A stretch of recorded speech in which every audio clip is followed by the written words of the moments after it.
अस्सलाम वालेकुम दोस्तों, उम्मीद है आप सब ठीक ठाक होंगे और अल्हम्दुलिल्लाह हम भी सब खैरियत से हैं। तो सुनाए जनाब, आपकी तरफ कैसा मौसम चल रहा है और अब आप लोग कैसा फ़ील कर रहे हैं? गर्मी का ज़ोर कुछ कम हुआ कि नहीं? तो लाहौर में तो आंधी और तूफ़ान के बाद अब मौसम काफ़ी बेहतर है, बल्कि ठंडा हो चुका है और शदीद बारिश अचानक से शुरू हो गई आंधी आने के बाद। और आपको पता है कि जब किसी भी घर में किसी भी एरिया में आंधी आती है तो उसके बाद किस कदर काम घर का बढ़ जाता है। तो बस जनाब, यहाँ मेरे भी घर में भी आंधी ने बड़ी तबाही मचाई, यानी कि बहुत ज़्यादा हर चीज़ पर गर्द और मिट्टी की तह जम गई थी, जिसकी वजह से घर बहुत ही गंदा हो रहा था। तो हुआ ये कि मेरे हस्बैंड ज़रा बड़े चालाक हैं और मुझे लगता है कि सारे आदमी ऐसे होते हैं कि जब उन्हें कोई काम कहा जाए ना, तो वो आप पर ही दूसरा काम डालकर भाग जाते हैं। तो हुआ ये कि मैंने उनसे कहा था कि अलमारी के ऊपर जो सामान रखा हुआ है इसको चादर से कवर कर दें ताकि इस पे गर्द ना पड़े।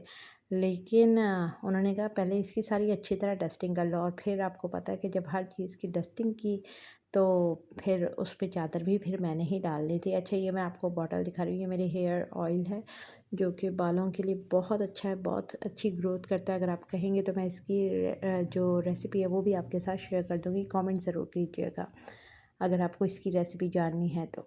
अच्छा जी, तो बस ये खुली रखी थी बॉटल, तो इस पे भी डस्ट आ गई। तो फिर बाद में मैंने इसको वॉश करके रखा, सर पे ऑयल लगाया और उसके बाद घर की डीप क्लीनिंग शुरू कर दी, क्योंकि मुझे पता है कि इतनी डीप क्लीनिंग के बाद नहाने की ज़रूरत तो पड़ ही जाती है। तो बस मैंने अच्छी तरह पहले घर को झाड़ा, पंखों को झाड़ा, फिर पंखे की जो मिट्टी थी ना वो साफ़ नहीं हो रही थी, तो फिर ये कपड़ा ब्रश के ऊपर गीला करके लगाया और इससे मैंने सारे पंखे के परों को अच्छी तरह साफ़ किया। दीवारों पे भी बहुत ज़्यादा मिट्टी आ रही थी, सामान पे भी, तो फिर मैंने हर चीज़ को है ना अच्छे तरीके से ब्रश से साफ़ किया। और ये आपको लाज़मी करना चाहिए, अगर आप नहीं करते ना तो इससे घर में जाले भर जाते हैं। और मौला अली अलैहिस्सलाम का कौल है कि घरों में जाले ना लगने दिया करो, क्योंकि इससे रिज़्क में तंगी आती है, गुर्बत आती है घरों के अंदर। तो बस मेरी तो यही कोशिश होती है कि हफ़्ते 15 दिन में मैं दीवारों पर ब्रश से सफाई कर देती हूँ। लेकिन अगर कभी ना भी कर सकूँ तो ये आंधी वगैरह जो है यहाँ पर वो इस तरह से सफाई करवा लेती है। तो बहरहाल घर की सफाई सुथराई का काम बहुत ज़्यादा बढ़ जाता है आंधी आने के बाद। तो बस हम ख़वातीन सुबह से रात तक एक के बाद एक ज़िम्मेदारियाँ निभा रही होती हैं। तो बस जिस वक्त मैंने ये सफाई की ना, तो मैंने जो बेडशीट अभी चेंज करनी थी ना वो मैंने लगी रहने दी ताकि मैट्रेस पे गंदगी ना हो। तो ये देखें, बेडशीट जो है ना ये किस कदर गर्द से अट चुकी है। तो फिर बस मैंने दीवारें और पंखा वगैरह साफ़ करने के बाद, छत साफ़ करने के बाद बेडशीट को चेंज किया है, झाड़ा है फर्नीचर पूरा। और इस टाइम जो है ना बच्चे चले गए थे जुम्मे की नमाज़ अदा करने, तो वो वीडियो नहीं बना सके। तो फिर मैंने बेडशीट चेंज करने के बाद जो है ख़ुद मोबाइल हाथ में पकड़ के ये वीडियो बनाई थी। क्योंकि आपको पता है कि मेरे पास मोबाइल स्टैंड नहीं है, आप लोगों की सपोर्ट रही इंशाल्लाह तो फिर मैं अपना स्टैंड भी ले लूँगी और चैनल मोनेटाइज भी इंशाल्लाह हो जाएगा, जब आप लोग मेरे चैनल को ज़्यादा से ज़्यादा सब्सक्राइब करेंगे और वीडियो को कंप्लीट वॉच किया करेंगे।